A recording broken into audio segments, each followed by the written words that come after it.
Hello বন্ধুরা, welcome to Sharmi's kitchen.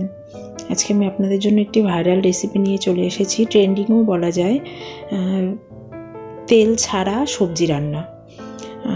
আমরা তো তেল দিয়ে সব রকম সবজি খেয়েই থাকি, তো তেল ছাড়া রান্না করে একজন বলছেন ডক্টর তেল ছাড়া রান্না করলে টেস্ট সেমই আসবে, তেলের কোনো আলাদা করে টেস্ট নেই। তো আমরা তেল দিয়ে কেন খাবারটাকে আনহেলদি বানাবো? তো চলুন দেখে নিই কীভাবে আমি তৈরি করছি তেল ছাড়া এই আলুর তরকারি। আপনারা যে কোনো সবজি বানিয়ে দেখতে পারেন।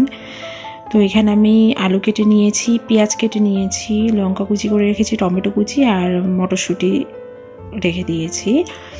আপনারা যে কোনো কিছু দিয়ে সবজি তৈরি করে দেখতে পারেন। এখানে ফ্রাইং প্যান নিয়ে নিয়েছি, আমি বলছি প্রথমে জিরে দিতে, আমি কালো জিরে দিয়ে দিয়েছি, দিয়ে একটুখানি নাড়াচাড়া করে নিয়ে তারপরে এর মধ্যে আমি পেঁয়াজ কুচি আর লঙ্কা কুচি দিয়ে দিচ্ছি, দিয়ে ভালো করে একটু বাদামি হয়ে ভেজে নেব ভালো করে।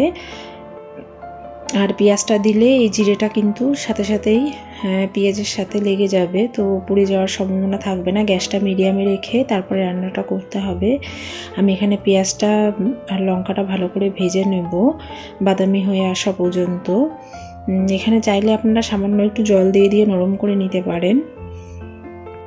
আমার এখানে পেঁয়াজটা বাদামি হয়ে গেছে প্রায়। এবার আমি এর উপরে যা যা মশলা দেওয়ার সবজিতে দিয়ে দিচ্ছি হলুদ, লবণ, শুকনো লঙ্কার গুঁড়ো, জিরে গুঁড়ো, ধনে গুঁড়ো, সব কিছু কিন্তু তবে পেঁয়াজের উপর দিতে হবে, ডাইরেক্ট প্যানের উপর দিলে হবে না। প্যান যেহেতু গরম আছে তো এটা পুড়ে যাওয়ার সম্ভাবনা থাকবে, তাই আমি পেঁয়াজের সাথে মশলাগুলো দিয়ে দিলাম, দিয়ে একটু নাড়াচাড়া করে এর মধ্যে এবার পরিমাণ মতো জল দিয়ে দেবো, দিয়ে ভালো করে কষিয়ে নেবো। অল্প অল্প জল দেবো আর মশলাটা কষাতে থাকবো।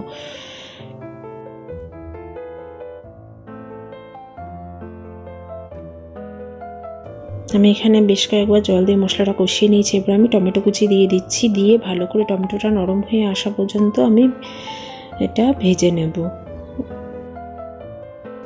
এখানে দেখতে পাচ্ছেন টমেটোটা একদম নরম হয়ে গেছে, মশলার সাথে মিশে গেছে। এবার আমি এর মধ্যে আলু আর মটরশুঁটি দিয়ে দিচ্ছি, দিয়ে ভালো করে একটু কষিয়ে নিয়ে তারপরে এর মধ্যে পরিমাণ মতো জল দিয়ে দেব, দিয়ে গ্যাসটা মিডিয়ামে রেখে আমি ঢেকে ভালো করে সবজিটা আমি নরম হয়ে আসা পর্যন্ত রেখে দেব।